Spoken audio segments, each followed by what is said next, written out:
You're watching K News HD.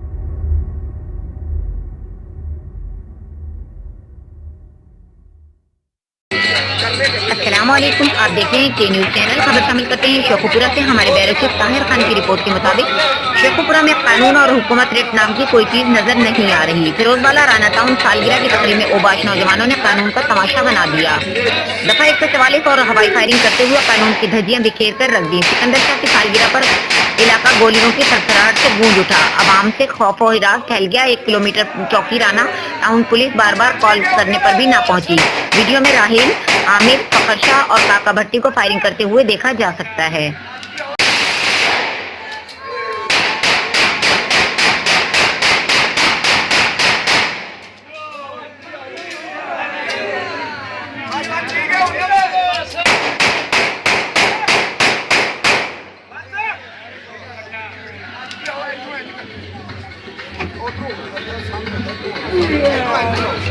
बस करो।